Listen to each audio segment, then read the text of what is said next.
Hello, good evening, and welcome to Monkeys with Fire. How is everybody tonight? Hope you're all well. Hope you had a fantastic weekend. So tonight we are venturing to a dark future, taking a look at another role-playing game. But which one is it? We are going to be exploring Cyborg from Free League Publishing and the Stockholm Cartel. This is a very, very different style of roleplay game. It's going to be an interesting looking through this one. It really is.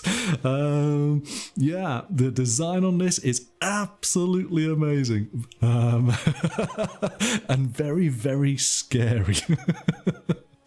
Good evening, Mystical. Welcome. Thank you for joining us. You, of course, will be joining me in a moment to do this deep dive into Cyborg. Of course, with any of these roleplay game explorations, a bit of a caveat. I am no expert at roleplay games.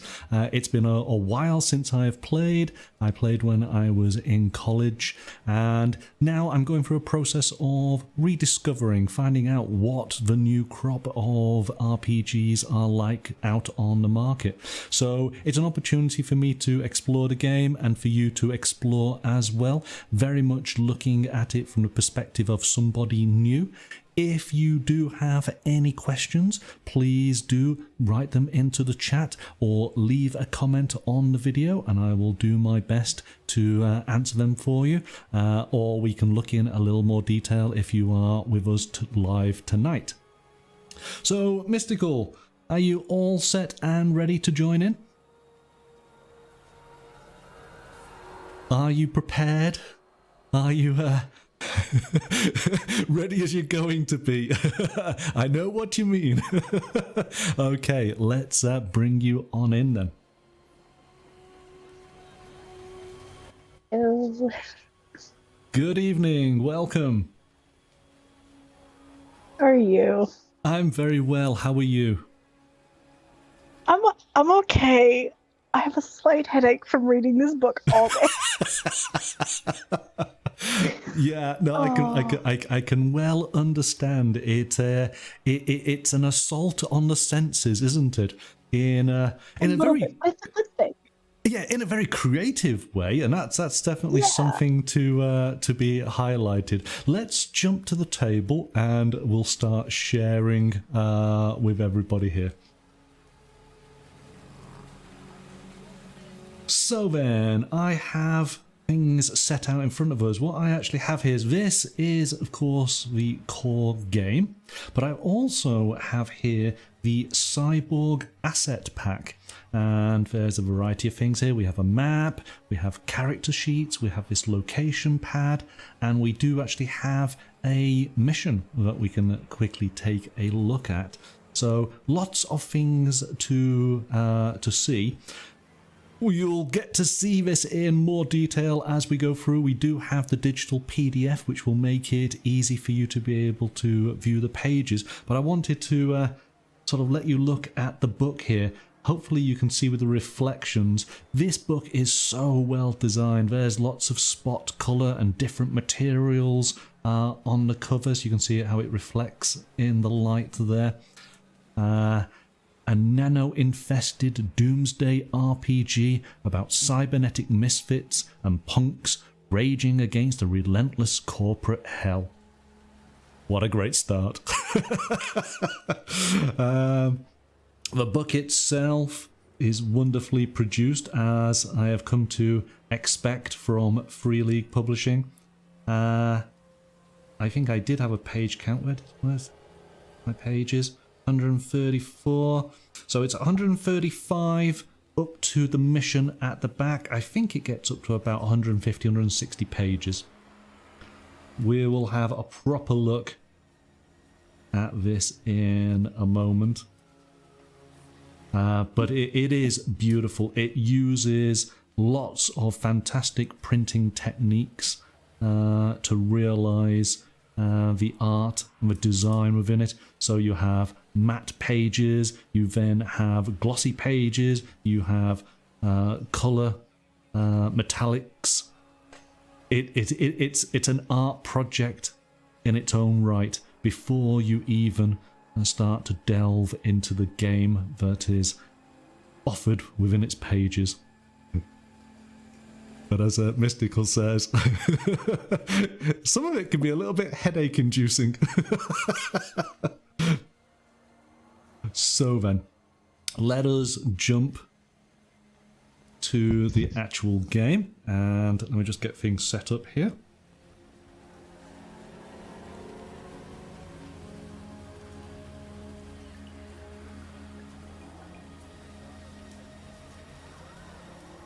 Hopefully this is going to work fine. There we go. Alright, so let's just do... So, rules and text by Christian Salen. Hopefully I get these names correct. Of course, you know that I'm not going to. Graphic art and design by Johan Noah. This book is all about the graphic design. It is so striking, and you'll experience this as we go through. It is based off a previous game called MÖRK BORG, which is described, let me get this correct. I do have my little notes here. A doom metal album of a game, a spiked flail to the face, rules light, heavy everything else. MÖRK BORG was an NE Awards winner, Product of the Year, Gold Award, Best Layout and Design, Gold Award, Best Writing, Gold Award, and Best Game, Silver. And I believe that Cyborg, which of course is the cyberpunk equivalent, was funded via a Kickstarter.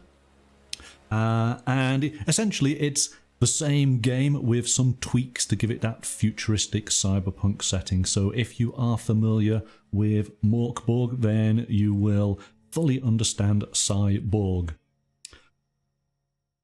So how did you find, what's your initial sort of impressions when you first opened up the PDF, Mystical?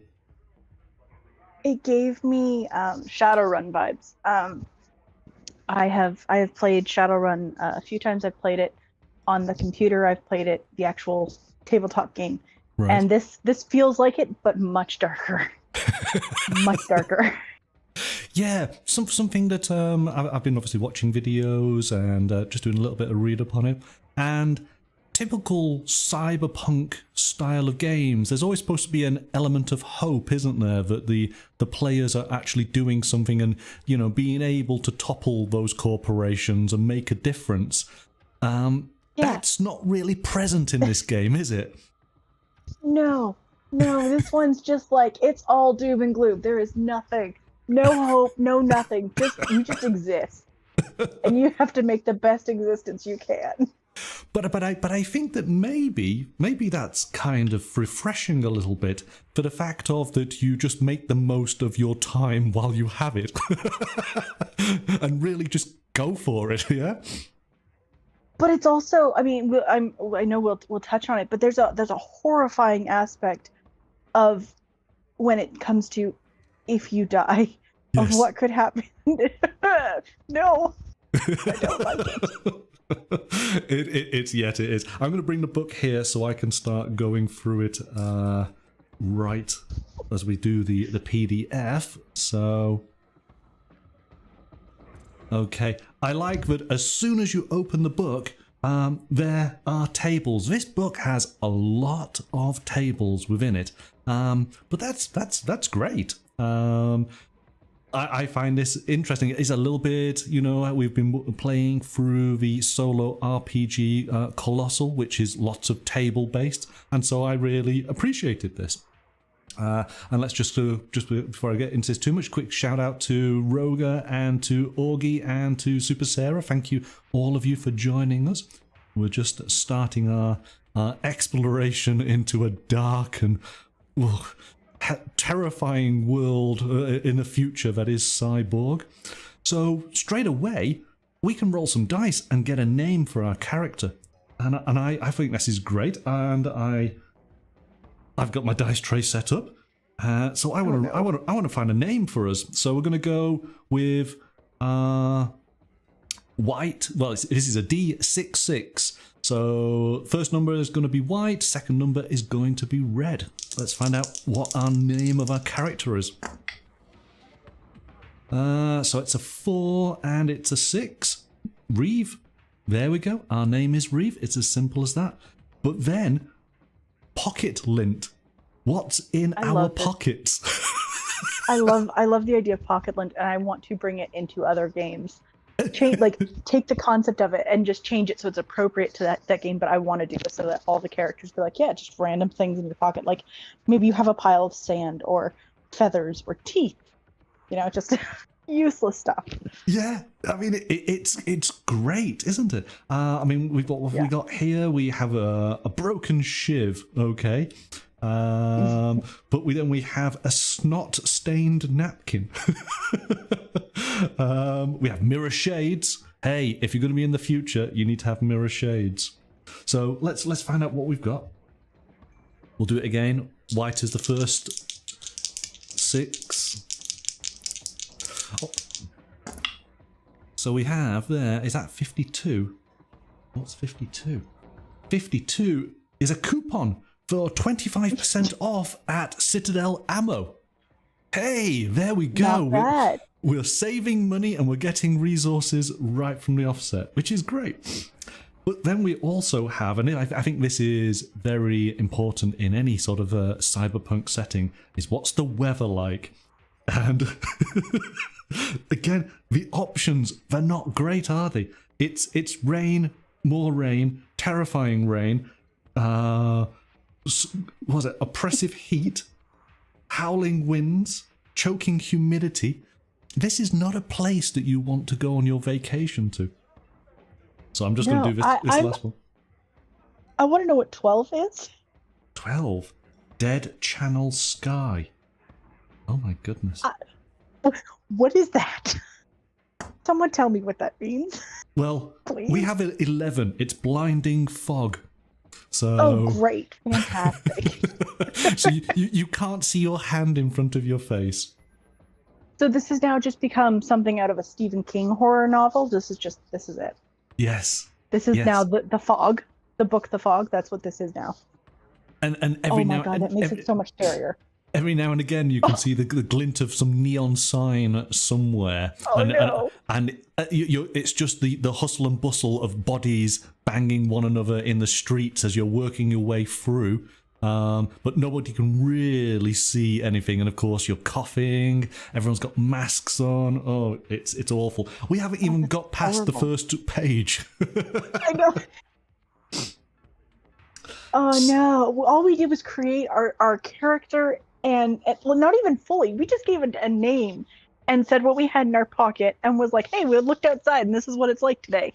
And we choose to go out in this. Yes. We're venturing out to see what there is. So, again, as I sort of highlighted, you're not going to fully appreciate this on the digital side, but the book, you know, we've gone from matte pages now to this a lovely gloss page with the credits here, and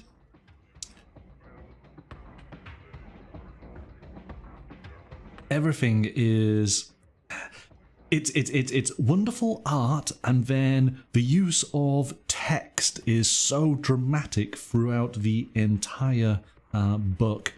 We've got, you know, really punchy headlines. We then have fonts that, in some instances, I've got to read and then double read just to make sure I'm correct in what I'm thinking it's saying. But again, they add to the theme, don't they, of the actual setting that we're within. This piece here, the world is ending again and again and again as the text fades into darkness. And it's a little bit like I want to say it's a bit of a poem. I'm just going to read a little bit out here because it really does help set the scene. So here we go.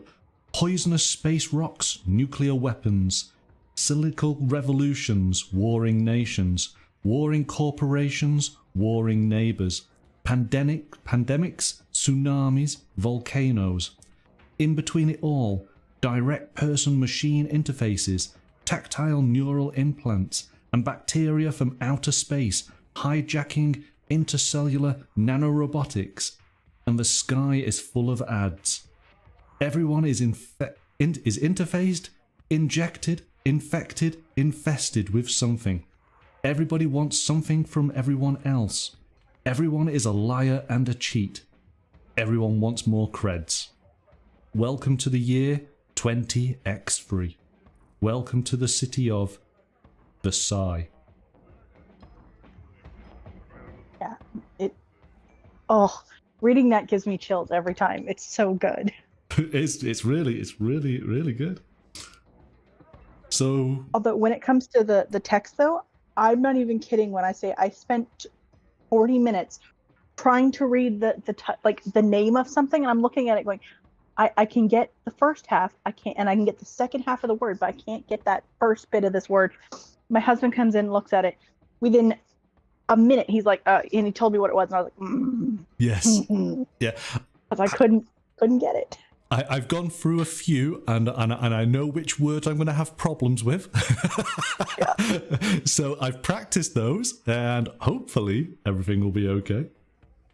All right. So we have a little bit of a setting, just in a few words there to give us an idea, and again, and we're going to say this numerous times tonight. Every single, it always seems to be there's double page spreads, and they take full advantage of the 2 pages there, with this wonderful art that is presented. And then, of course, we have a little bit of text setting some of the scene. But again, even the text itself and the fonts that are being used are all thematic to the imagery. And this is just trying to give you a bit of an idea of what the city of Psy is like. And I mean, it's just, the art is just staggering. It's so good. It's beautiful. It's amazing that they captured what neon looks like in photo. Yes. That is very hard to do. I think that maybe is the reason why quite a lot of the pages are gloss, because then the colours, and of course it's a gloss black, and the colours then just jump out from the page. These neon signs, all the different adverts, but then of course you'd have that vehicle down at the bottom there which has spikes. So yeah. It's a little bit Blade Runner meets Mad Max kind of vibe to it. See, and I'm because I have played cyberpunk visual games, it just reads as cyberpunk to me. Right. It very much is I just keep coming back to Shadowrun. It's just a darker, grittier version of that, and I absolutely adore it. I think that it's certainly, again, having looked through and watched some videos, you kind of got to have an understanding of what cyberpunk's about, because the book doesn't really explain it. It kind of assumes you already know. So as an absolute newcomer to the genre, it might be a bit of a shock, not necessarily a bad one, because of course, if it's totally new to you, this is something exciting to now explore, isn't it? It's also really creepy with the faces in the background of the art. The more you look, the more you see the different faces, and it's yes. My gosh. So we then have a map of the city of Psy, and this is to just give you a sort of general idea of where things are. It's more visual than informative, I suppose. It's interpretive, yeah. Just to give you an idea of different districts, there is areas of industry. The majority of the city are slums. There is one small area called the Hills where all the rich people live, but typically Everybody else is down in the slums. There is a central area to which that is where I believe it talks about a meteorite fell, and basically this meteorite has some form of alien parasite, which we will go into more detail later. Again, it's and I say we go into more detail, it basically just says there's a parasite, it does this. There's no explanation as to what it is or the science or anything like that. It's not necessary. All you need to know is there's an alien parasite, that it causes issues, and potentially you may get it. I believe that they bombed the entire city around the area of the crash site to try and neutralize the threat. And to some degree it's worked, but what's happened is there's lots of water that has basically come on into the slum areas. So I got the impression it's a little bit like a sort of Venice kind of, streets are just filled with water. There was a film recently with Hugh Jackman in that had, I think it was set in Florida that had been flooded, and that had a sort of a very subtle cyber futuristic setting, but with all the streets slightly underwater, which was quite interesting. We then have a page here of all the different corporations because, as it clearly points out, we are defining the battlefield and then the enemy, and the enemy, of course, in a cyberpunk game is the corporations, the government, the police. Yeah, those are the enemies.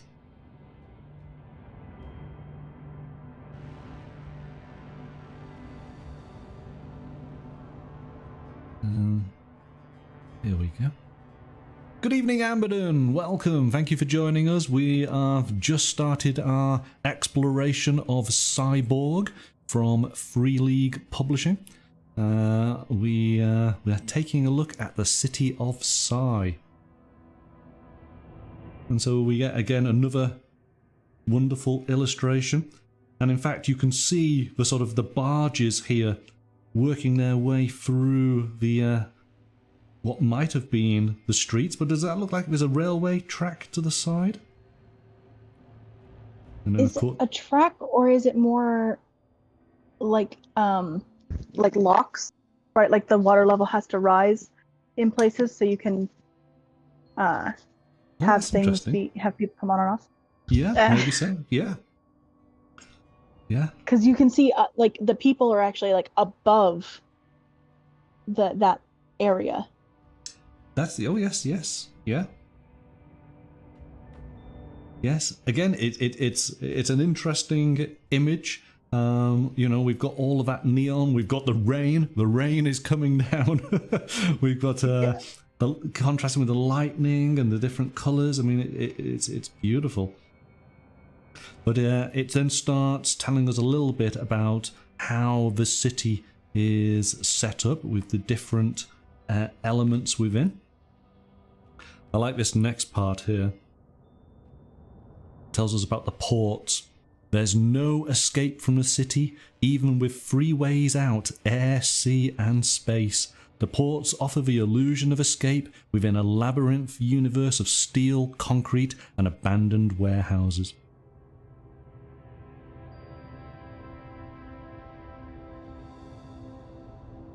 Just hits home that there's nothing, like you are in this existence and that is it. There is nothing for you. Yeah, absolutely. So it talks about, here we go, G0. This is where the rock fell, where the bombs dropped. A post-apocalyptic quagmire kept in quarantine by a massive wall monitored by auto turrets and armed drones. Entering the sector without proper protection is still a death sentence if the murderous nano-freaks, pockets of nerve gas or radioactive space dust don't kill you, then whatever the hell makes that noise at night will. Oh, great. Everybody sleep well tonight.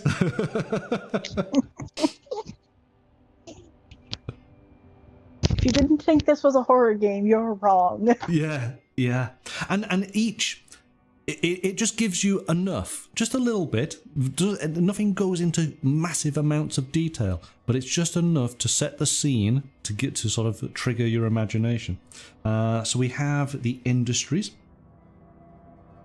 So talking about this game does what horror movies should do, and they leave it lots of stuff up to your imagination. Yes, because that's where all the fear factor is going to come in. That's so true. That's so true. Yeah. It's a little bit of well, what is it? Tell a little bit, don't show. Yeah. You need to hit that. Oh, we do, don't we? Add comment. Yeah. Hang on a second.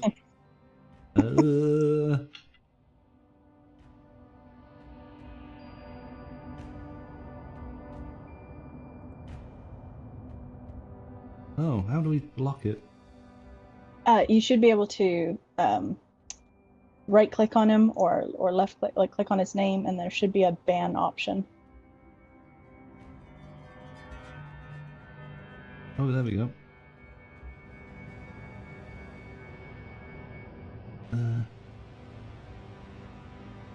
There you go. Yay. Okay. Excellent. Yes. We don't need to be infected by bots, do we? We have enough of infections within the game here.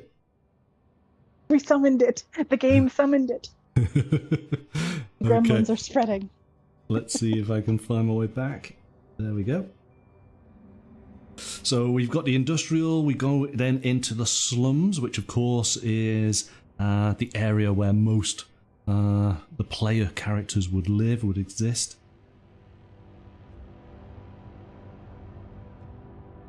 Again, wonderful, wonderful art. It then tells us a little bit about the water. Beneath the spider's web of bridges connecting Sigh's many isles is the never-ending bustle of taxi boats, market barges, floating homes and supertankers ploughing through flatbergs and foaming waves. So yeah, it's a very, very dark, futuristic Venice. That's how I'm sort of envisaging it. And then out of all this darkness, we have then the one sort of shining beacon of light, the hills, access denied, locked safely behind gates upon gates, the hills and the valleys away from the urban expanse of the ports and the central crawl, with fortress-like villas and mansions swallowed by private parks and frivolous splendour. The higher you climb, the greater the luxury. And again, this made me think of what was that Netflix series? Was it called Altered Carbon, the first series? Yes. Yep. Where you had everybody living in the sort of it was a bad city. It's not as bad as this city, but it was a bad city. But then you had all the rich living up in the clouds near enough, wasn't it? Is it Altered Carbon or is it the 1%? Because there's two of them. Oh right, okay. Well, there we go. Yeah. Yeah.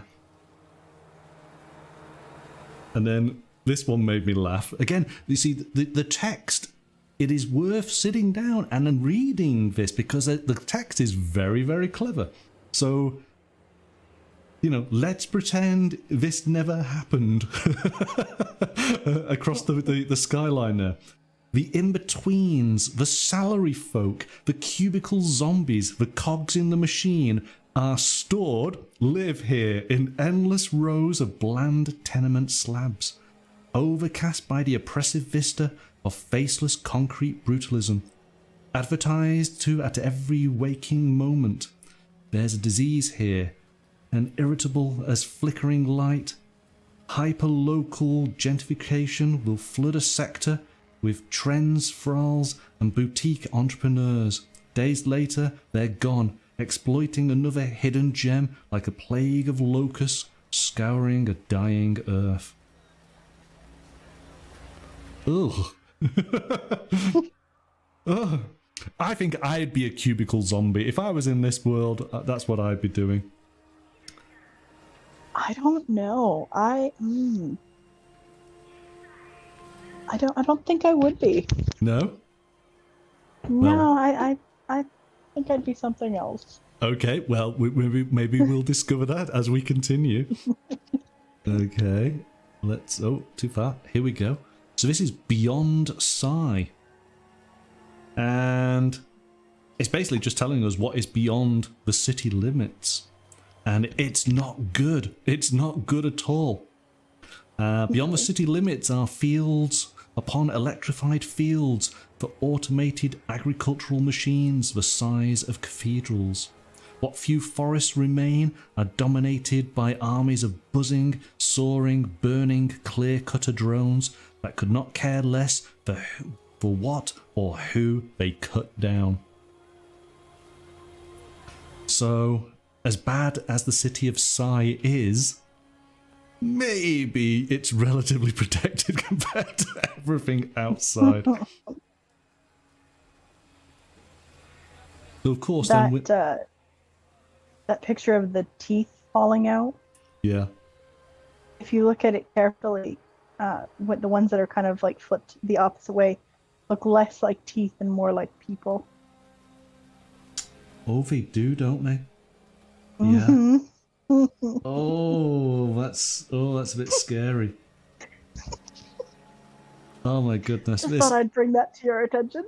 Yes, I mean, I suppose we kind of should probably put a little bit of a warning on all of this, because some of it can be a little bit disturbing, like this next one. So be prepared.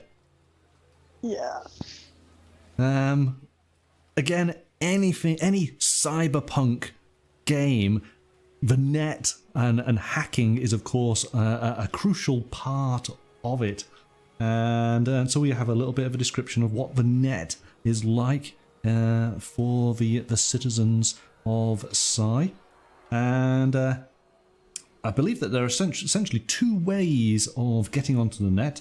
There's the retinal communication device, which is an implant so that you can access the net from I suppose the blink of an eye near enough.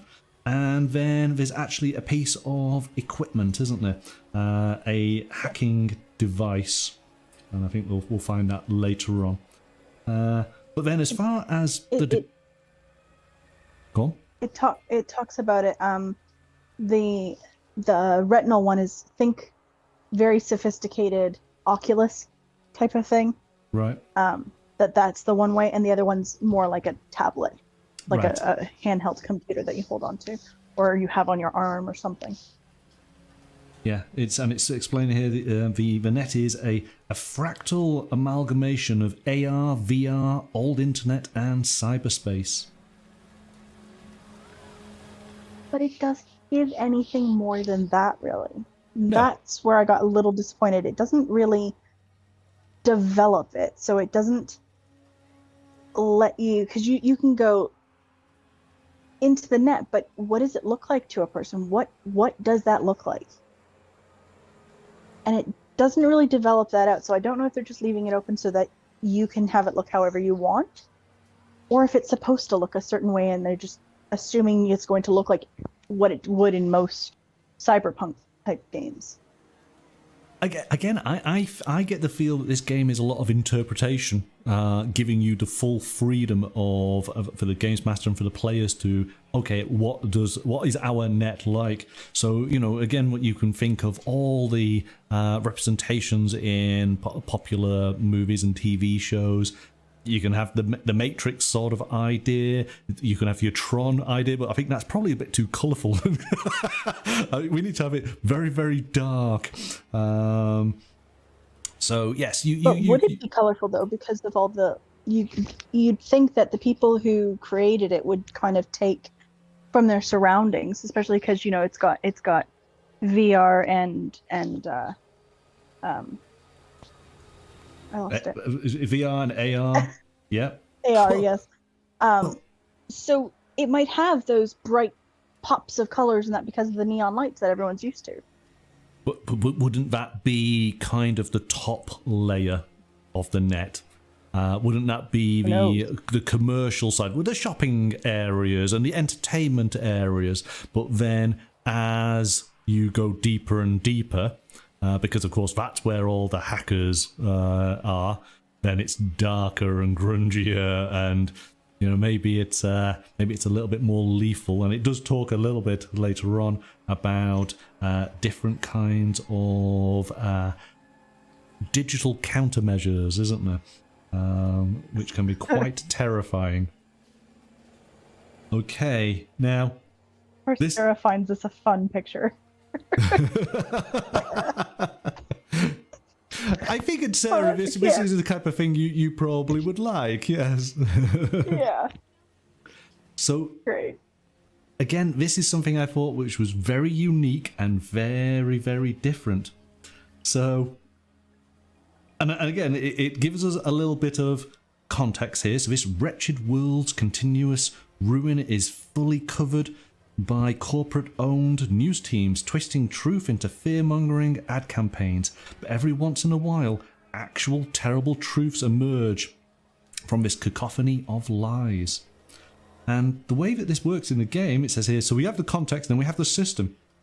The Games Master rolls a die each midnight. A result of one activates a miserable headline.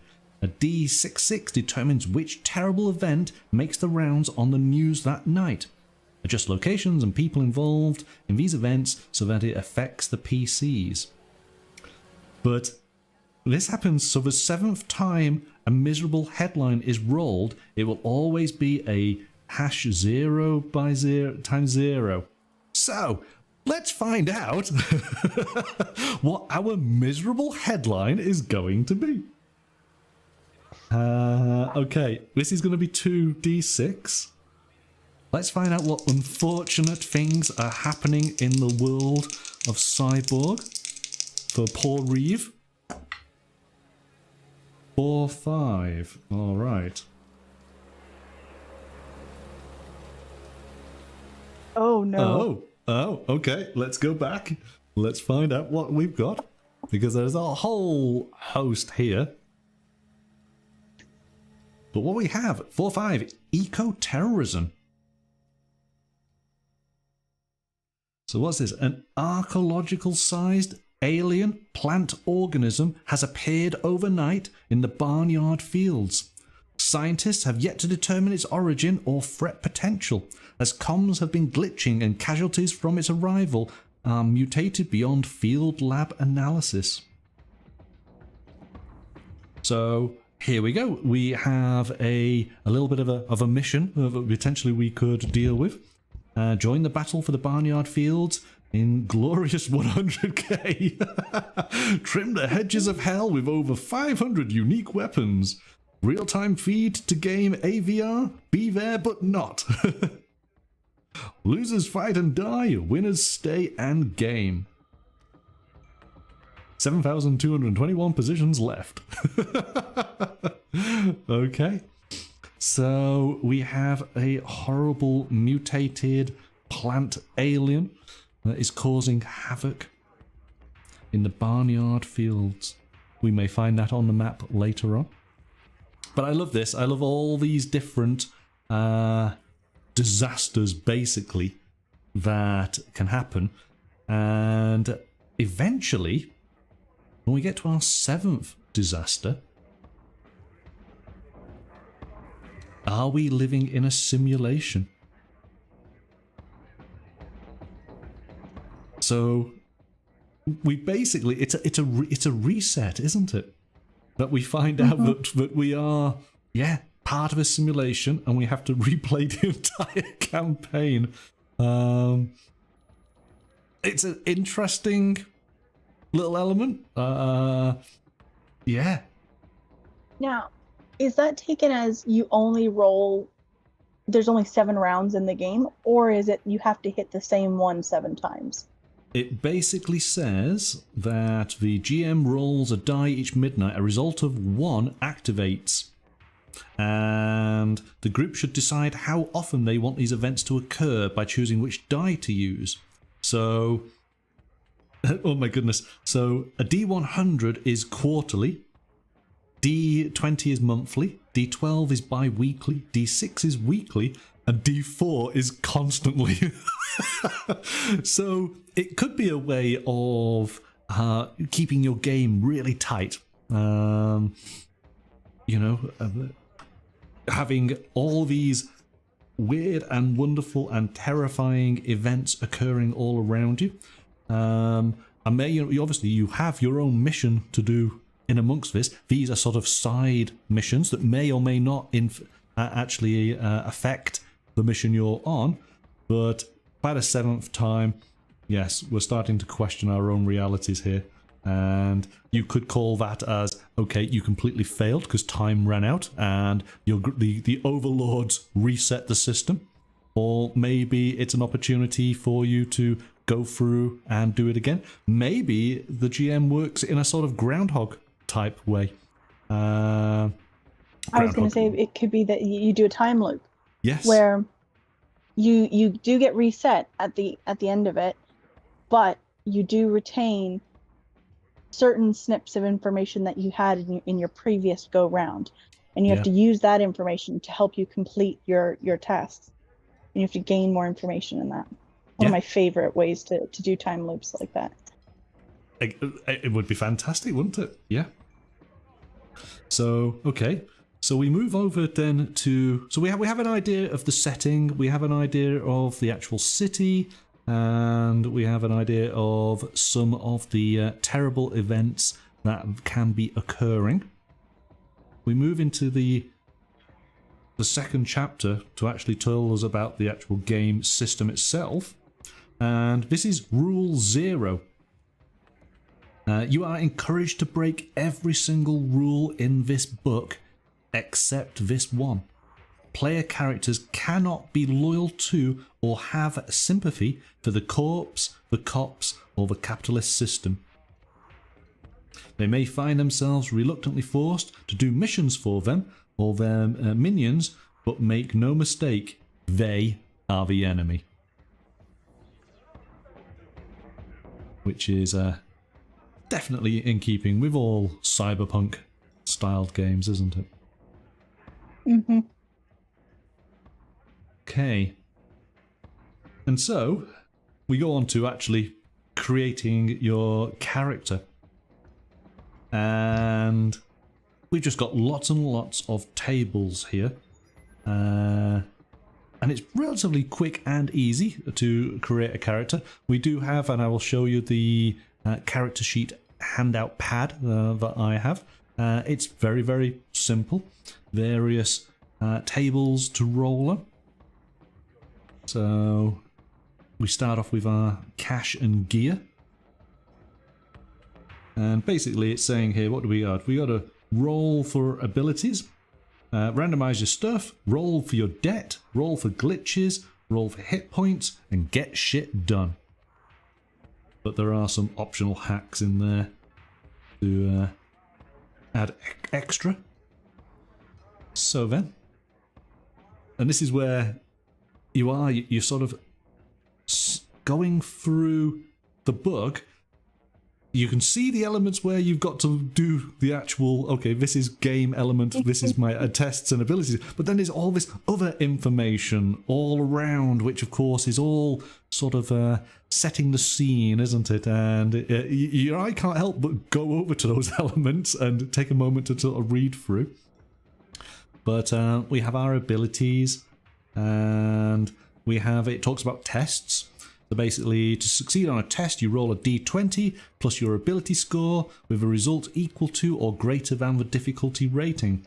So a rating of 12 is a normal test, and then of course it gets increasingly more difficult from there higher up, or easier the lower the score.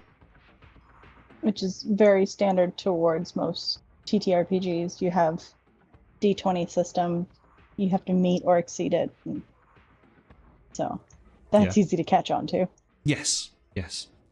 Your abilities, what do we have? Agility, knowledge, presence, strength, and toughness. We've got 5 sort of cores there, and then of course it breaks down into different elements. So for agility, sneak, dodge, drive, auto fire. It's what you would expect, isn't it? Toughness, survive falling, poison, and elements. Again, a little bit of understanding of roleplay games in either tabletop roleplay or even video game. You know, when you've sort of, I'm thinking of Fallout here, you kind of have an idea of these type of things, don't you, automatically? But it's nice to know that they do put something that is very core into like most games. So even if they've got all these other tables and that, you still have your core system of how it's going to work, you can still understand it really, really simple. So it's easy to kind of jump in and play it. Yeah, yeah. So then it moves on to classes. Okay, so this is the question for you, Mystical, and for the chat. Let's go through these classes as we always do. Which one would you choose? All right. Here we go.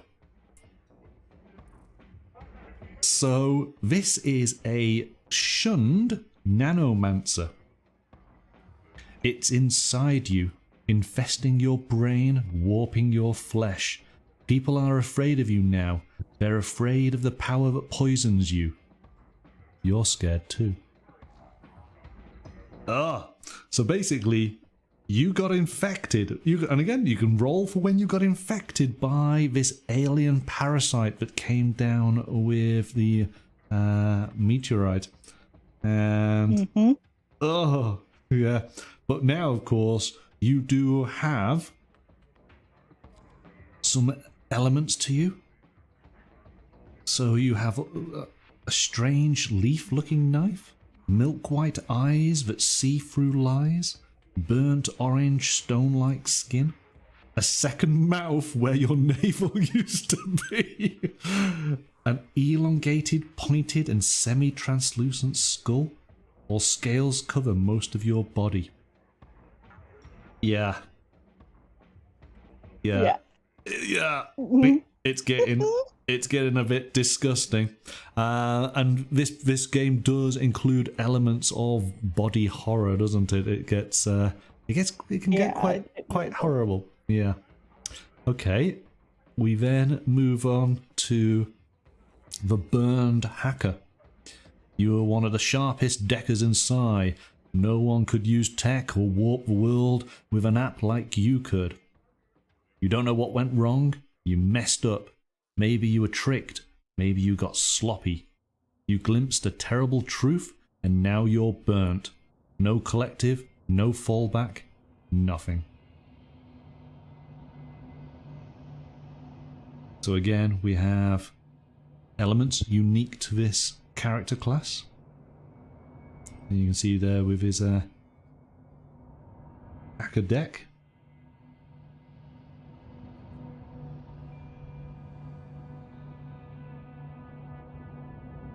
This is then the Discharged Corp Killer.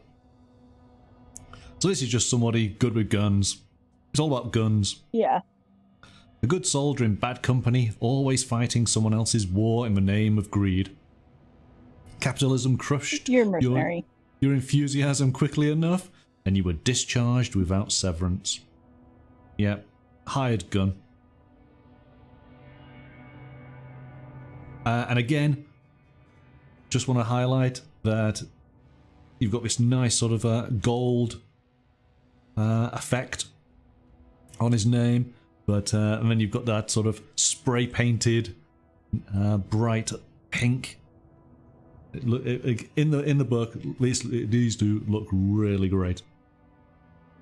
This one made me think, because you know that number one rule is you can't be loyal or have sympathy towards the corp. And even though this one is a discharged, I mean, from the look of it, especially with that that like warning over your head, right? Yeah. You still obviously have, by the look of it, some sort of armor that would resemble the regular enforcement, which is why they have to put like a label over you, like, hey, don't trust this one. This one's bad. Yeah. So if you played that, could you, like, it would be fun to have that one, even within your party, this character that you've built has to work harder to gain the trust of its party, or maybe they're never even fully trusted because you're still seen as someone who was once someone who you shouldn't trust. So you could have some fun with that.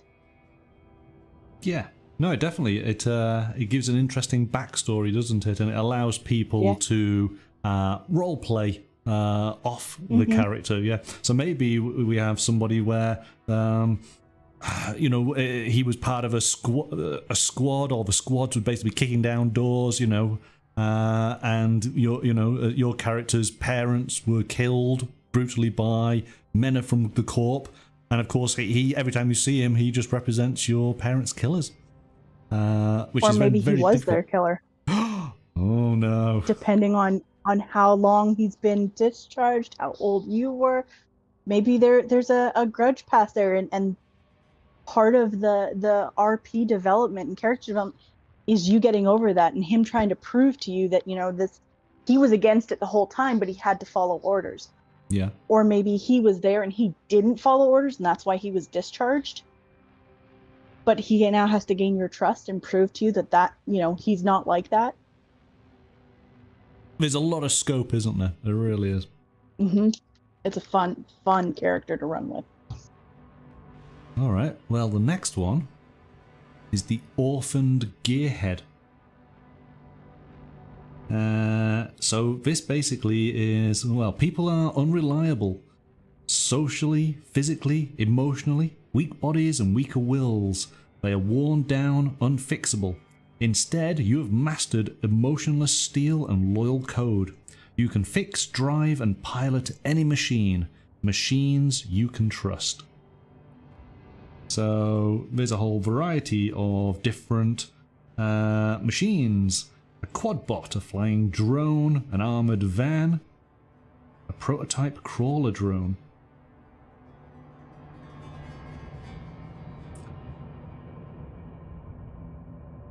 I like the this sort of crawling. It's near enough a turret, isn't it?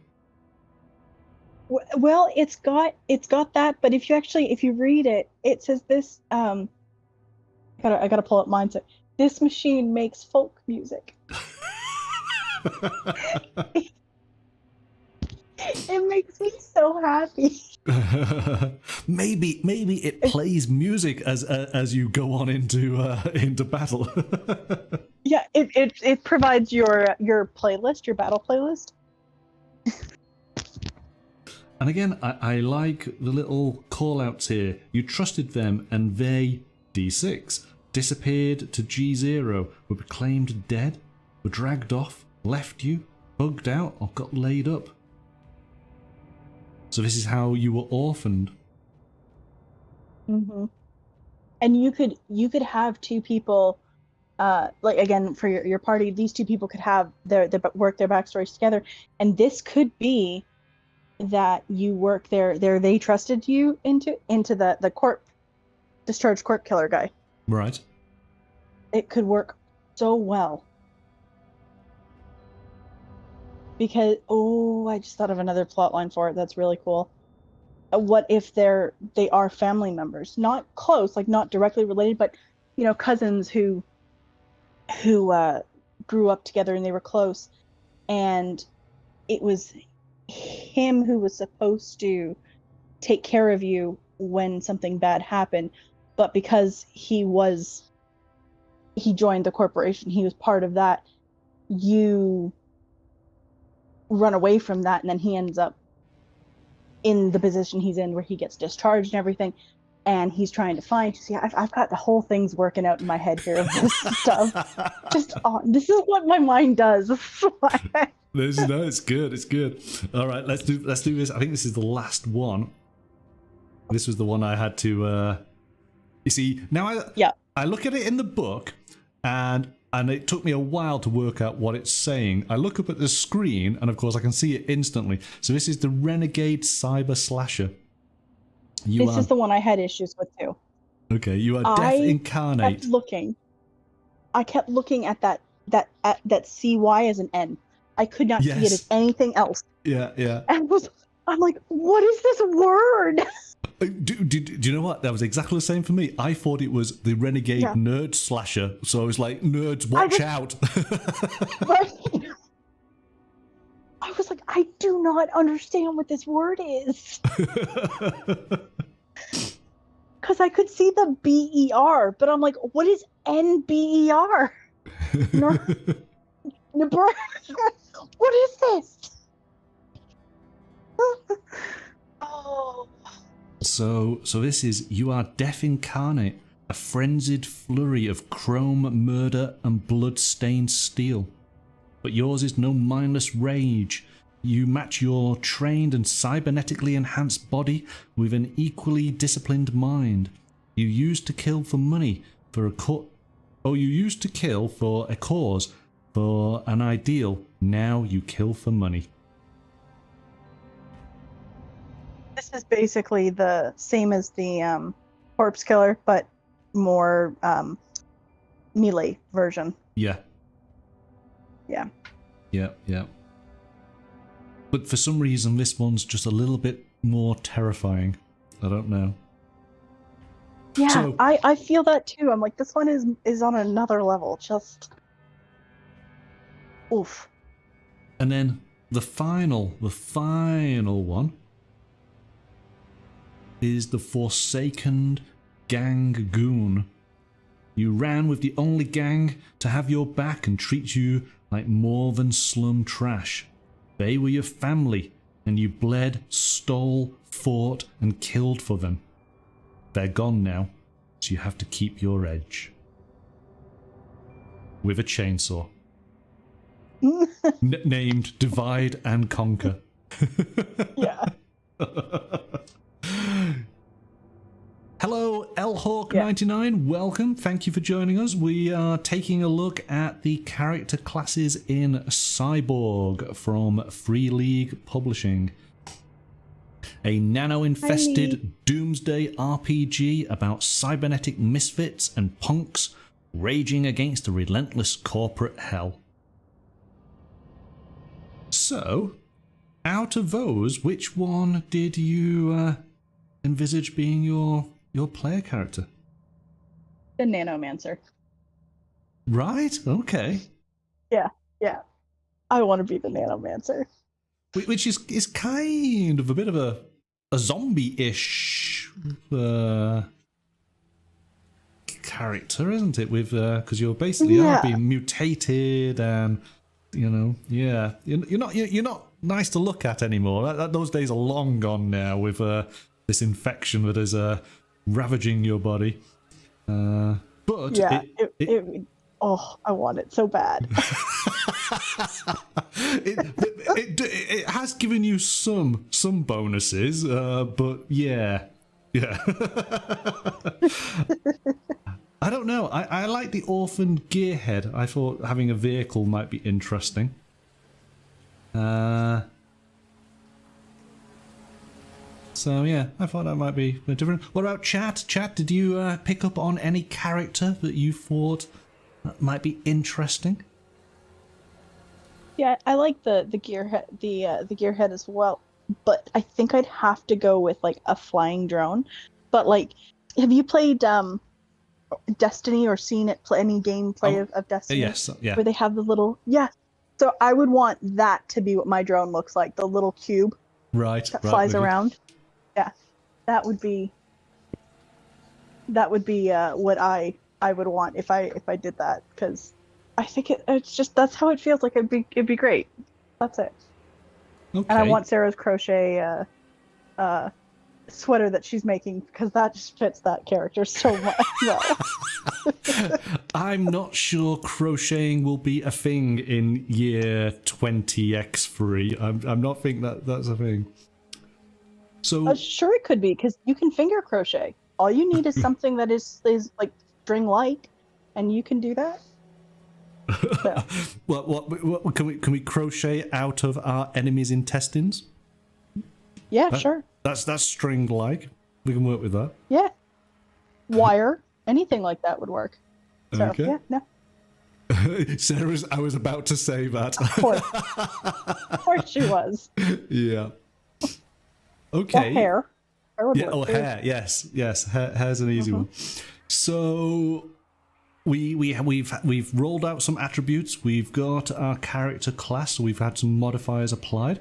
This one's interesting, and again, doesn't give us a real explanation, but it's our style. And I don't know. Some of these I can kind of envisage, and others I have no idea. What is an acid panda? Because this is, I get the impression this is your overall kind of look of your character, their style, yeah? I'm very curious as to what some of these are. I don't know, and that one, I really wanted to know what that one looks like. I mean, a roller bruiser, is that somebody who goes around with roller skates, but with spiky shoulder pads and maybe a baseball bat? I mean, if they're not going to show me, that's what it's going to be. Well, yeah. I mean, maybe this is as much as here are text names, and it's for your interpretation, isn't it? You know, a new goth, new perp, old school cyberpunk, a ghoul. I love that one of them just says mimic. Yes. Because all I can think for mimic is just D&D mimics, so you are now like a chest. Nice. Oh. And then your character can roll for a feature. Broken nose, a dishevelled look, a doll faced, glitter skin. Shall we find out? Shall we find out what we've got? We can do a D100. Yeah, let's do it. Let's do it. Okay. Take these away. You got to do one for our style and one for our feature. Oh, okay. Both D100, right? So we'll. In fact, let me get a different color dice. Hang on. Make it easy, because I chose 2 reds, which of course doesn't help. There you go. So then, let's go reds as 10s, turquoise as units. Thankfully, I had the bookmark in on that page. Here we go then. 71. Okay. Ocean wave. Our style is ocean wave. Does that mean we are a futuristic surfer dude? I think so. I think that's what we've got to be. Yeah. How would we visualize that? Surfer dudes of the future. But it's obviously surfer dudes of the future in a very, very dark future. Well, it's got to be a dark future, but I feel like the surfer dudes are the only ones who have those, still have those obnoxiously bright, just board shorts and like Hawaiian shirts. Somehow these survived, and that's what that's the only thing these people wear. Oh, and they have essentially hoverboards. It's Biff from Back to the Future. Yeah. But in beach shorts and a Hawaiian shirt. and is it called a tiki mug? Yes. Tiki mug. Okay, all right. Well, there we go. So I'm not quite sure how you're going to pull this look off, being the nanomancer, but yeah, you're a surfer dude. Okay, so what's the feature? Let's find out. That's it's a 60. Oh, 69. It's going to be plenty of piercings. Plenty of piercings, dude. Perfect. And see, if I roll and I'm the one that's I've got all the growth on me, just every growth has a piercing on it. Nice. I like it. Yeah. Well, okay. You see, this is just so easy and so much fun. Well, we will, as I've been hinting at, once we've gone through all these games, we're going to pick a few of these games and spend our time creating our characters. So even though we're having a little bit of fun now, we will generate some on future shows. Be sure to check on in for that. So next week, again, more tables. Wants, quirks, and current obsession. I mean, again... Oh, one of the current obsessions is wigs, and I just want that. You want to have a wig? Well, let's roll for it. I like the idea. Journaling. No, it's like it's everything. It's not that I have a wig. It's my current obsession is wigs. Doesn't say that I have to have the wigs. Maybe you I collect can just them. be obsessed with wigs. Maybe you collect them. Well, let's find Maybe out. I steal them off people's heads. Yeah. Oh. Let's do it. It's a 25. 25. Oh, okay. That's interesting. You have an extravagant manicure, but I get the idea that your nails may be going very, very long. Oh dear. Oh, this is great. It is fun, isn't it? But they have to be like surf themed. My nails, they have to be surf themed to fit with my style. I'm just going to roll the d20 off camera here. That's a 12. You want power over others. My laid back appearance is what draws you in, and then I strike. Yeah. And your quirk is a 10. You wear hat, hood, and shades always. You're a surfer dude, nanomancer version of the Blues Brothers. It's dark and we're wearing sunglasses. Right? I wear my aviators. I got my bucket hat on. It's perfect. Fantastic. Okay, so again, we're filling out our character here. We're making them very unique. We oh, go back. There we go. Move on to some basic weapons. There's not a huge selection here, but it's sufficient for what the game requires in the world that we are within. Broken bottles and machetes, a revolver, pulse rifles, assault rifles, a mono sword, shotgun. And then we move on to our armor. And I think the corporate sort of enforcer, he might have, or she might have had additional armor. But this is, again, interesting. And of course is typical of cyberpunk style. We are in debt. We are in a lot of debt.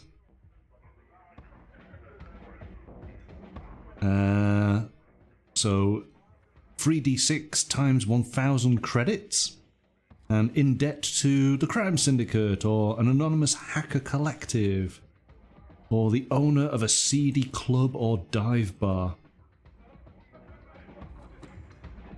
And I like how badly do they want their cash back? Roll a d6. Yeah. 1 to 6, very. Yeah. There's lots of little bits like this in the game, which, it is a delight to sort of find them as you go through.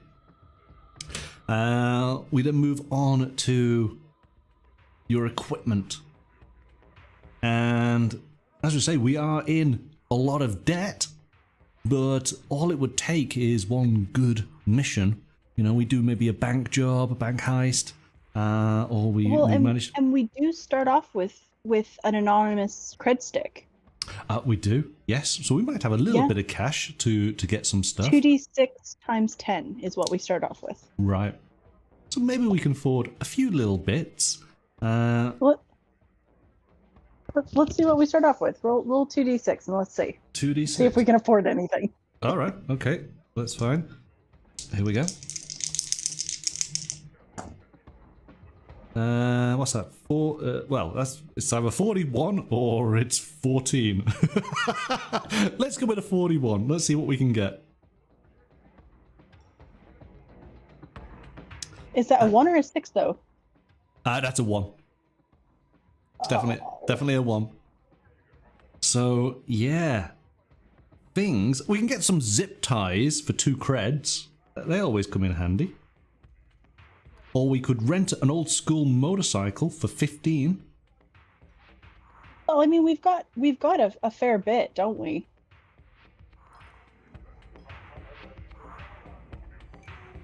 And get a crowbar for 10. Who doesn't want a I mean, crowbar? we can afford some of the more expensive things too, because it's 2d6 times 10. Oh, right, okay. Right. So we've got, 410, right? All right, yeah, okay, yeah, so fine. Well, we can get quite a fair bit then. I like the we did good. Crossbow. In fact, the things are not that bad for us, are they? But I think the No. idea is that we might have a little bit of cash in our pocket right now, but we do have somebody looming over us wanting a considerable amount of cash from us. So we've always got to be aware of that. Oh, yeah. All right. So we got a bit of a list there. It then moves on to the ammo and weapons, which we can purchase, because then we can get some good stuff. We can get a chainsaw, or a 9mm pistol, or a laser turret, some flashbangs and hand grenades.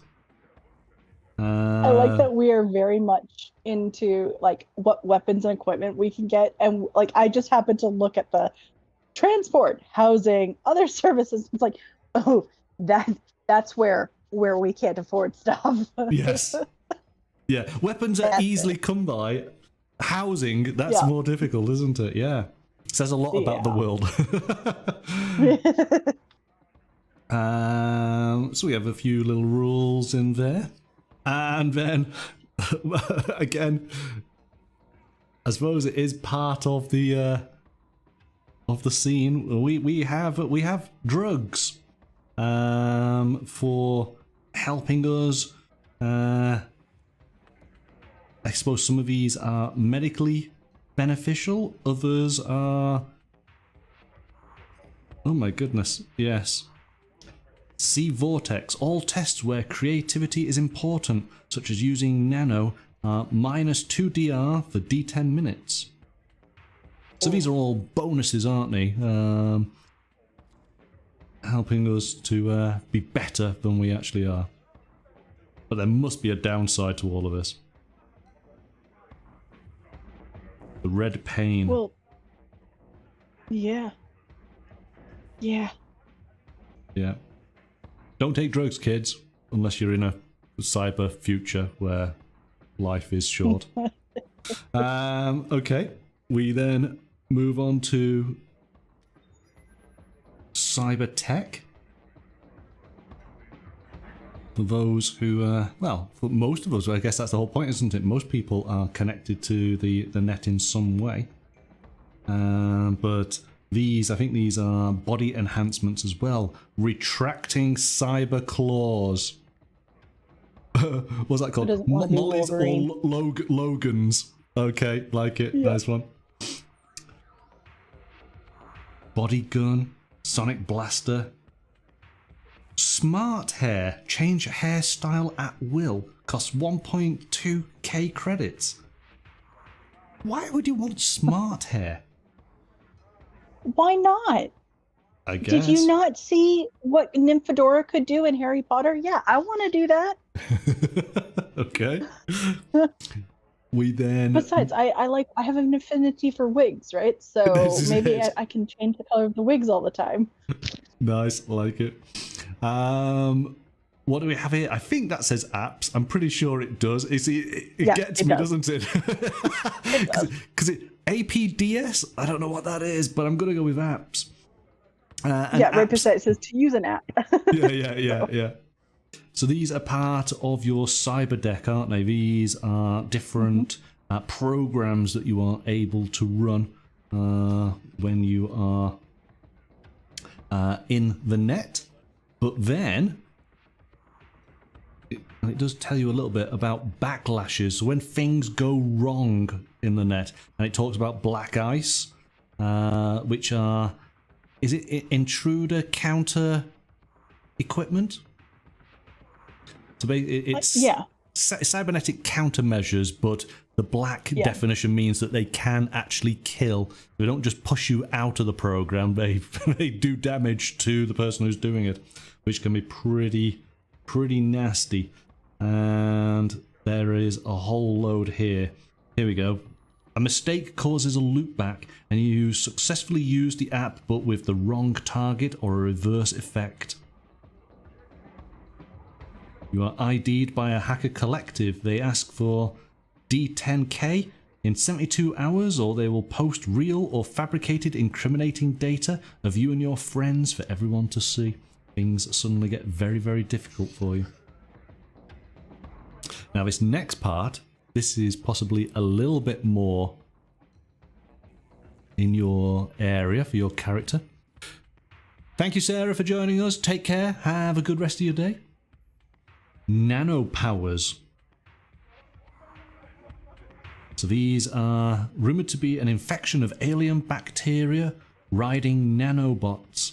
They first appeared in the incident's aftermath. What type of nano power would you particularly like to go for? Oh, I don't know. There's some good ones. Let's roll and find out. So this is a D12. Let's do it. This is a D12. Let's do it. Let's see what you've got. Oh, that's a 2. Oh.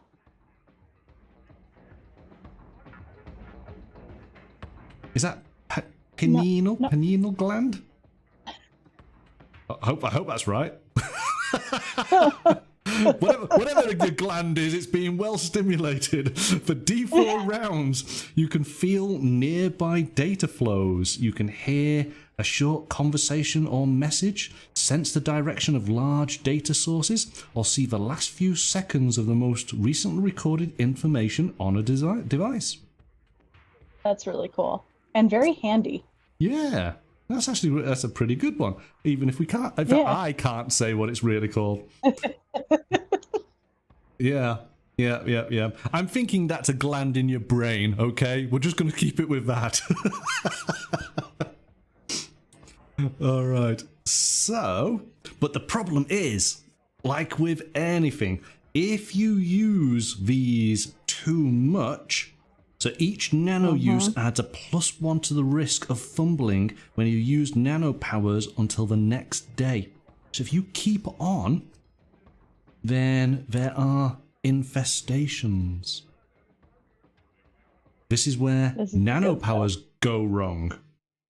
And so we are going to have to roll a D20 to find out what might have gone wrong. Let's give it a go. And that's a 3. What do you get? Flora, that's exactly what I was hoping. Flora. Your skin is tinted green or purple. Plant matter grows over your wounds. Flowers bloom from your mouth and scream violently for 10 minutes, after which they wither and die. During this time, you cannot speak and add +2 DR to all of your actions. Out of all of them, that is what I was hoping for. There's a definite nature botanical theme to tonight. With all of our little events, isn't there? Wow. This is amazing. It's perfect. Magnetic, you attract metal objects. Oh. 18. Bloated and moist. You swell up even more, and a greyish liquid seeps from your orifices. Okay, that's not nice. That's not nice. Oh, and you... Oh. For every 10 minutes, you have to make... It's pretty awful, isn't it? But yeah, it's great though. It's so good. But this will teach you for using nanotech when you don't quite understand what it can do to you. See, mine are not so bad though. I just have Maybe. flowers that scream for 10 minutes. So these are glitches, and it says you don't know why, but sometimes the constant bad luck seems to switch. So these are just little bonuses, boons for the players. You begin with D2 glitches, and then you can use them to basically offset any bad dice rolls that might have occurred. Because hopefully, you know, there's some good luck at some point. Okay. This art reminds me, just again bringing it back to Shadowrun, because it has this type of thing where depending, because in Shadowrun there is a magical aspect to the game, so there is magic in that realm. But if you do use magic, you have something called gremlins. Okay. And so if you get near tech, depending on your level of gremlin, because of how powerful you are as a spellcaster, it will mess with equipment around you. So you have to be hooked into devices just like this, into the net, so to speak. But your gremlins will affect it, and it'll affect other people's things. So you have to be careful, like when you're near people, that you're not near the person who's trying to hack into something, because you can cause it to fail just by being in proximity to it. And I love it. Nice idea. Chaos. Oh yeah. Oh well, there's a lot of chaos, isn't there? Yes. Certainly in this game, very chaotic. So, oh, too far. There we go. Again, it's another situation where I'm looking at the word in the book and I don't know what on earth it says, but if I look at the screen for that split second, I read it as hit points, which is helpful. Yep. So again, it's talking about you being battered if you reach 0 hit points. If you become negative, then you are dead, but there is a possibility of being resurrected. We get the sort of flying medical team coming on in and airlifting you out, but you need to have the creds to basically pay for it. On the other side then, we have emergency body modifications.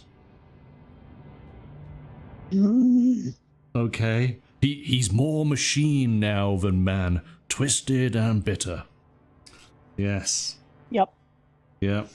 Well, and that's the thing though, isn't it? Because you can get to the point where it's more just like a skeletal frame and you're just robot at that point.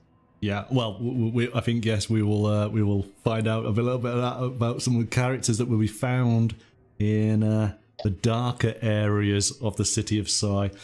We got a wonderful 2-page spread here on combat.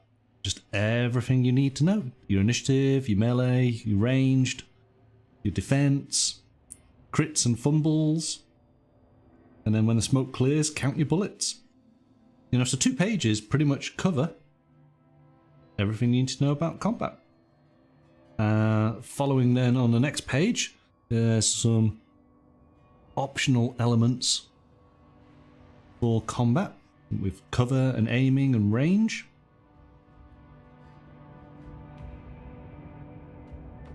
And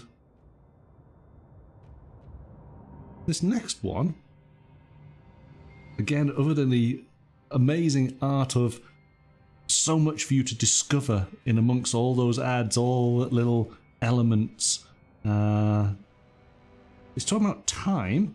So I think it's still talking about attack, resting, first impressions, and morale.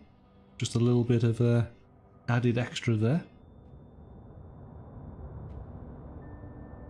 And then it moves on to essentially what the Games Master would do as far as rewarding players at the end of a mission. Giving you more HP, ability changes, maybe some more cash, so leveling up. And this was another bit. It took me a moment to realize what the pink was saying. And oh gosh, yeah. I have read it as impractical transformation. Oh right, yeah. I can see that now. Now you're saying that. But it took me a while. That's it. Yes. And it makes sense to obviously what what it's talking about. But yeah, agreed. Okay. So then we go to chapter 3.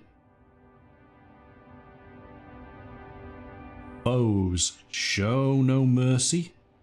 They won't. And we get to now see the various adversaries we may face in the city of Sai. We'll speed through this a little bit because there's some other elements that we want to look at. We've got guards and goons. We'll see a lot of those. There'll be a lot of cannon fodder for us, I dare say.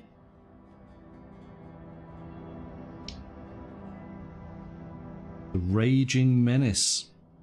Violence worshipping cybered freaks enhanced for combat efficiency and empathy repression. Doesn't he just look like he needs a hug? Look at that face. He definitely needs something. Sarah's not here. I need to bring that aspect of it to this because she's not here to do it. She would like that. Just give him a hug. Yeah, just give him a hug. Is that heir of... I see, I'm having difficulty with this one, but these are fanatical nanomancers, heralds of two-headed demons. So, nano goons. Don't like those. We then have a variety of drones, crawlers, flyers, stingers, and turrets. That one looks like a little bunny rabbit or like a mouse or something. It's cute. Which one? Which one looks like a... It's got like little ears. You mean the flyer? Oh yes, Yeah, it does. it's Yes, got yes, little ears. yes, it does. Yes, Yeah. I can see it now. I can see it now. It's cute. Not when it's raining death from above down at you. It would definitely... Come on, you cannot tell me that thing wouldn't fly up to you and it would absolutely just be there and it has to recognize you as the enemy. And you'd look at it and go, oh, look at it. It's so cute. Oh, God, run. Like, that would be exactly what would happen. Well, I think run. No hugging this one. So this is a warg enhanced beasts. We got wargs and vamps and crocs.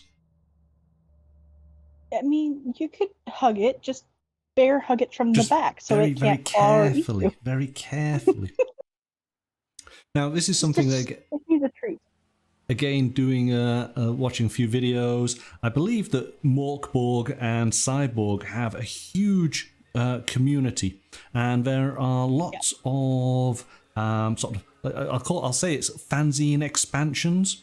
So whereas the rulebook here just gave us two free enhanced beasts, I think the community, it's a lot of let's create it ourselves and then offer it up. So I can well imagine that there will be many different types of beasts that can be found, and across every aspect of the game. More weapons, more characters. There's a lot to be discovered within the world, potentially, from the community. I hope that somewhere in there somebody has created baby cyber krakens or something that swim around the canals to grab boats. It needs to be something. Yes. Please. And if it's not, and you're seeing this video, create it. Please make it happen. well, again, that's the great thing about it, isn't it? So yes, the asteroid that crashed, bits of it have seeped into the soil, into the water table, which has now infected the animal life, and that, of course, has now mutated, and who knows what is found deep under the city in the sewers. Yeah. But we have Sidroids, void black steel ally murder skeletons built for a single purpose: tracking down a target and destroying it without mercy. Dun, dun, dun, dun, dun. Murder in its name. I wonder what it could be for. Dun, dun, dun, dun, dun. And then very disturbingly headhunters, skittering horrors. I don't like these ones. Eyes spurt cryo radiation. That's just a bit disgusting. Yeah, It's no nothing. It's like the doll's head type horror. Yeah. No. Yeah. We'll move on. Get yourself prepared. Get ready. Here we go. Boom! The bloated, the walking corpses that shamble inside G0. The rumoured final fate of all nano-infected. Ready to burst. It's fun. It's fun! We then have combat vehicles. Boom! And we have, I see, these are cool. We have walkers. Because you gotta love a good armoured walker. At the awe-inspiring pinnacle of mankind's murderous ingenuity. Yeah. These are called mechs. Mechs. Aren't they? Yeah. I think that's what they're called, yeah. Yeah. Yeah. And this one, this is a bit weird. Because everything else was okay, but this is a bit weird. Ghosts. Yeah. Artifacting egos, virtual entities, nascent low-level AIs. Ah, okay. Maybe these are things that seep out of the net. I think I skipped this page because it gave me a headache. It does, doesn't it? But yes, it's basically we've had biological and mechanical adversaries. Well, of course, the net is a dangerous place as well. So we have digital. So we have the ghost. We then go. So what if the ghosts are the people who die in the net? Yeah, I'm just thinking that. Yes. Yeah. The essence of hackers spirit, past. Yes. Yeah. Yes. Okay. I was with you on that one. So chapter 4, data. And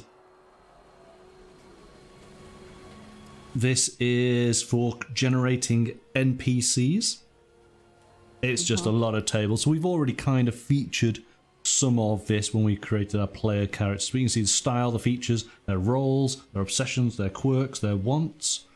Just a lot of rolling of dice. We then have a very, very handy mission generator. So the PCs all start with a debt they need to pay back. To avoid being hunted down, having their stuff repoed, and being thrown back into the gutters of the slums, they have to accept work from the forces that run Psy.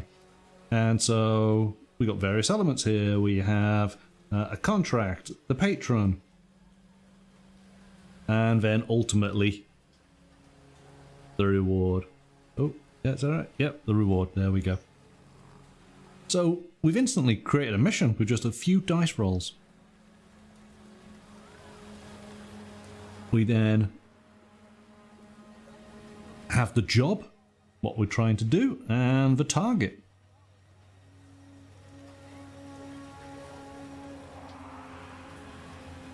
And then we have the location and where within the city of Psy this is going to take place. We'll come back to locations in a bit. And gosh, I hope it's not the Barnyard Fields. We already have the we got trouble there already, haven't four we? in there. Yeah, no, it's true. In fact, yeah, Barnyard Fields is location 7 in the slums, so we can find it. Then what's the security like? What are the complications? Location Are we just features. gonna pass over the fact that there's a dead body right there on the screen? It's just in a body bag. It's every day. It's every day for us now. We don't worry about stuff like that. Yeah. Look, so we got location features. We then go over to... Oh, there we go.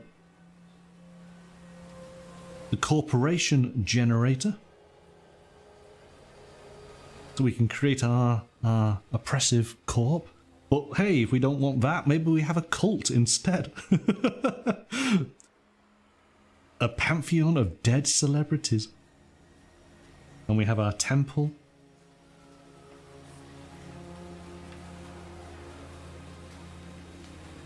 And then we can roll for city events. Do you know what? It's so much easier looking at the book and then looking up at the screen and doing that very quick split second. What do you see as soon as you see it? And it's like, oh yeah, I can see city events. I couldn't work that out before. Yeah. So yeah, no, I was like, there's a whole host here. Should we just do a quick city event? Let's roll one up. Yeah.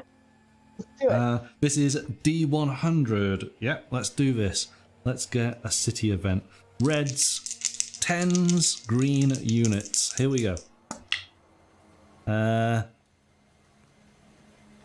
okay. That doesn't quite work, does it, in that regard?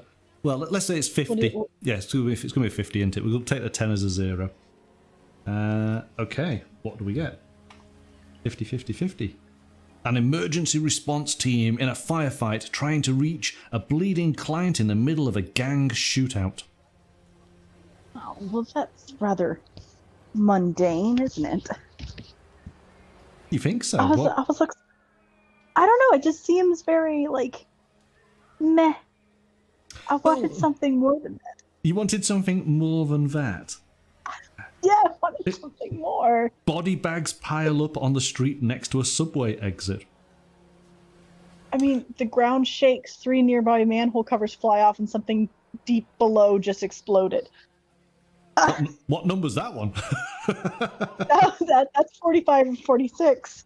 Oh, is it? All right. Oh, yeah. Like,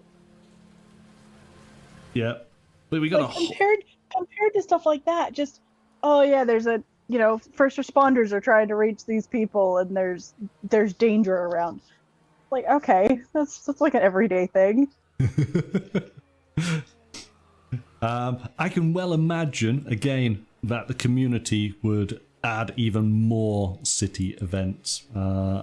There's, so much stuff that you could do. You could create your own, of course.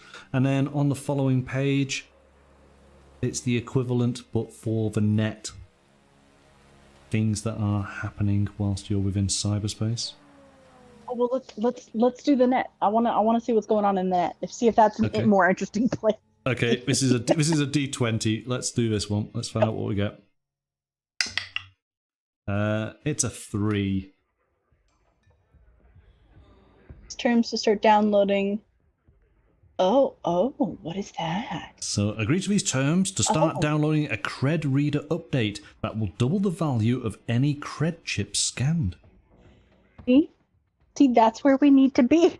Well, see, that sounds fun, but there's nothing free in this world, is there? So I can well imagine. Well, maybe we're trying to escape the ghosts while we're doing it.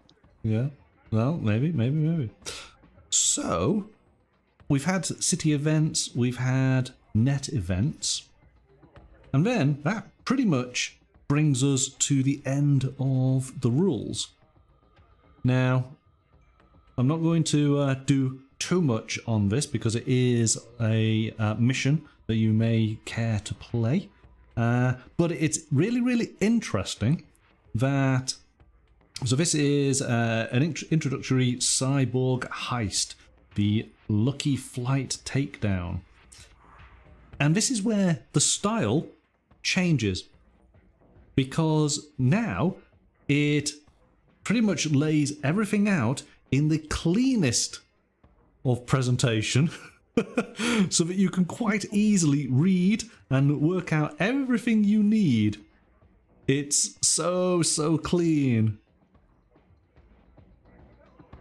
So we're going to just go through this relatively quickly, because then right at the end of the book, we then have an index, because something that's worth pointing out is that the book doesn't have a table of contents at the beginning, you may have noticed, but this index at the back here pretty much you can find what you're looking for and instantly know which page to jump to. And then the internal back pages here, which coupled with the front pages, in essence give you all of the rules that we've just gone through in just a wonderfully clean and concise style, so that you can easily find what you are looking for. So there you go. We have done the entire book there. Let us go back to the table to take a look at some of the elements that are part of the Cyborg asset pack. So let's go to that one just there. All right, here we go. So what do we have? This is a basically a character sheet pad, and we've already kind of gone through it a little bit as far as how you'd fill this out, but you know, there's not a huge amount of room, but there doesn't need to be for the game. A little bit of info, putting in your abilities, your hit points, listing your equipment and armor, what type of weapon you have, any cyber tech, and you know, there's a fair number of sheets there to hand out to your players. This is something that I thought was really cool. This is awesome. So again, it's another big pad, and hopefully you can see. Basically, it is a selection of locations. So you have nice clean floor plans. There is a description of various elements within that particular location.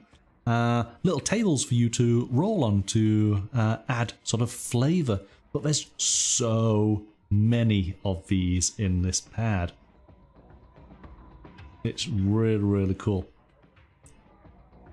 That's really handy, and I love something like that when games will provide you with stuff like that. I'm very much a pen and paper type of player for TTRPGs in general, so that just is so appealing to me. Isn't it great? Mm-hmm. We got ruins and factories, a dive bar. Because, you know, who doesn't want to go to a dive bar? Corporate offices. And you get a couple of each. So maybe you can, there's a section at the top there for putting your notes in. So you can customize these for different missions. Cargo ship. So that's really cool, and it's dense. There's a lot of weight behind that. We then have this wonderful map of the city of Psy, which again has, I don't know if you can see, there's a little bit of reflection. There is nice sort of gold foil around certain areas to highlight. It's gorgeous. It's nicely done, really is nicely done. And we're trying to find section 7, wasn't it? Yes. So where is it?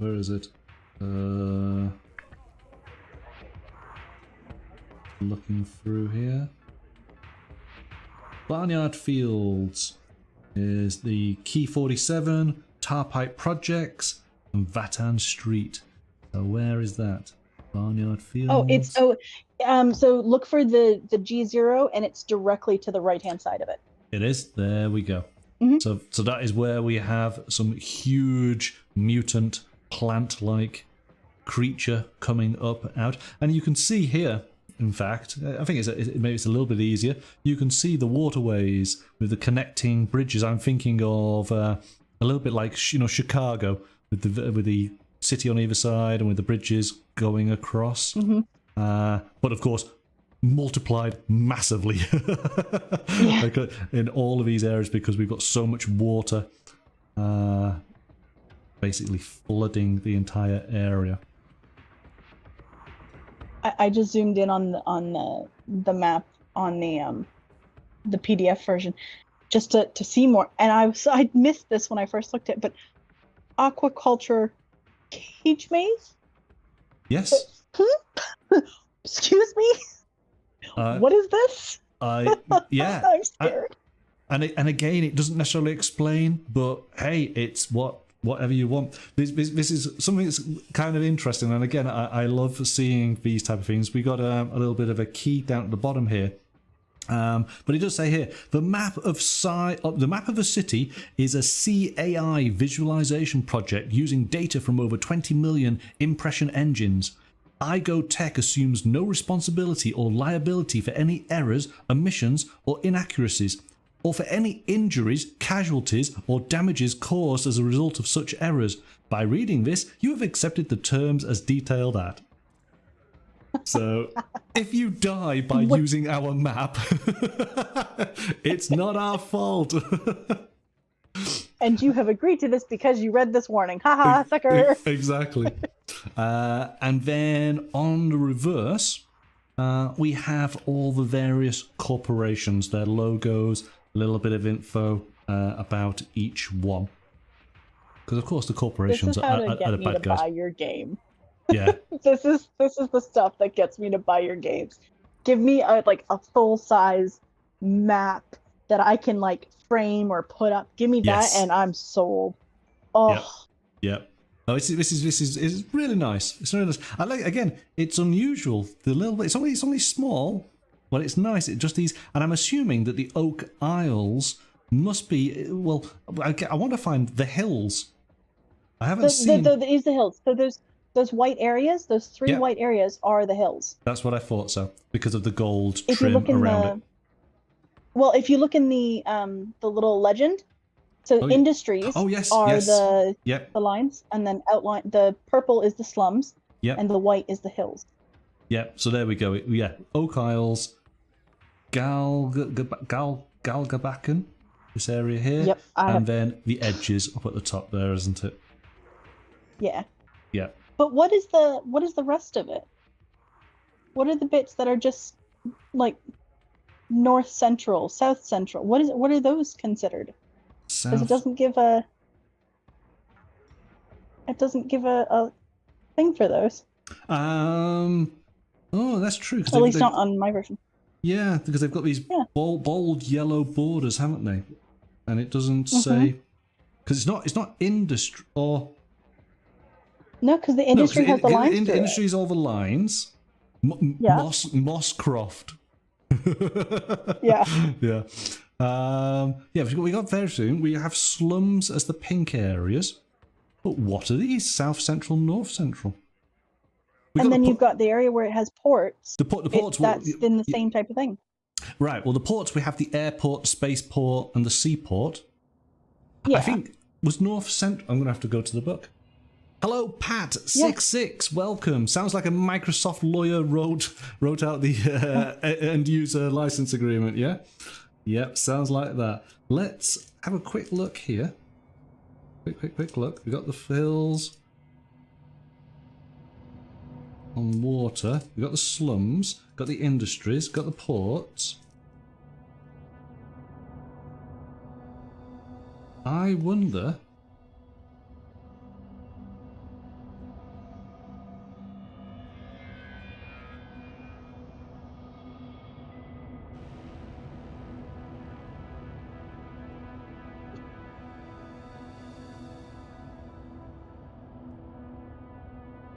North Central, yeah. Again, it's in the PDF, but it doesn't actually. It doesn't tell us. It doesn't, does it? No, you're right. It's the one area that there isn't any little bit of text, a little bit of call out. Interesting, but. Unless that's the in-between. That's what I was just thinking. Yes, because that's you've got the yellow text in, hasn't it? Yeah, and it's the only thing that's not mentioned that is left out. So. Yep, I would go with that. I would go with that. Okay, so we have a wonderful map there, and then this is a part of the asset pack. We then have. And again, just we're not going to focus too much in it, but that's a complete mission on 2 pages there. And again, using the format as we saw in the tables, it tells us the job, it tells us the target, tells us some of the VIPs that are there, random events, and then the aftermath. And that's it. Complete game. All on just 2 pages. You know? So your sort of your cyborg experience is, you know, individual little missions which can build into a bigger campaign, but ultimately it's fun of the moment, isn't it? I don't think that your characters would necessarily last very, very long, given the nature, but I think that's the point, isn't it? You make the most of the time you have. See, I know what I would do with players who died, and they went a certain route with it. I would definitely turn those characters into those creatures that you see that are more skeleton than robot, right? Or more skeleton than human type of thing. I would have previous like dead players be that, so you're fighting your dead characters. I love it. Nice, like it. I'm slightly evil. Yes. No, that's good fun. Well, I guess that kind of wraps it up. I love it. I think it's great. I think you can have a lot of fun with the game. Again, I think that going into the community sort of side of it, having a look, see what's there. I hope if this replicates as MÖRK BORG did, there will be a huge amount of community content. And this came out, I think it was around Christmas time. So we're still in the early days, but hey, this is a very passionate community, so I can well see lots of fantastic expansions becoming available in the not too distant future.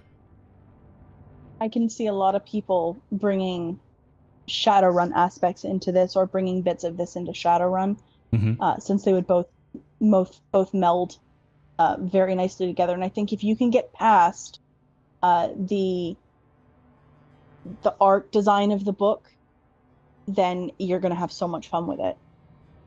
But just be warned. Yes. It's going to be tricky. Initially, when you're not used to it, but once you do get comfortable with it, it all makes sense, you know. And again, because it does... It almost feels like it's helpful to have both the PDF in this case and the physical book. Because it's a little bit easier to see on the PDF sometimes after you've stared at it on the page, and just based off of the effects of the page.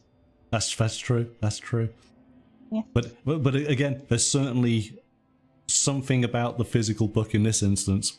It is a joy to sort of go through it. If you like design, and design that's very challenging, then yes, you definitely get something from it. I've enjoyed looking through it from a purely artistic design point of view. It's stunning. It is absolutely stunning. Yeah. Right. Excellent. I guess we'll wrap things up. We have a very colourful game to play on Thursday, which you'll be joining me with, I believe, as well as Sarah. Looking forward to that. Should be a lot of fun. I think there's going to be lots of giggling. Don't. You see, it's names that I can't pronounce. Yeah. I've been practicing all weekend. Okay. Thank you so much for having me on today. You're very welcome. Thank you for joining us, and we'll see you on Thursday. Yeah, talk to you then. Okay. Bye for now, then. Bye.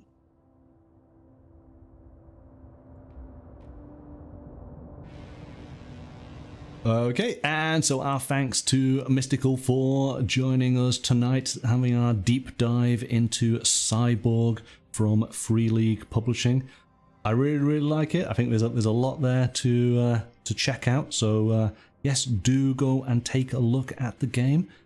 if you can, and let us know in the text on the video. Did you go and grab a copy? What have you played? What type of character class might you be? As I say, in a few weeks' time, we will create our characters, so maybe you might want to join us for that. We have a games night happening on Thursday from 7 o'clock GMT in the evening, which should be a lot of fun. So until then, enjoy the rest of your week, and yeah, we'll see you on another night. Okay, bye for now.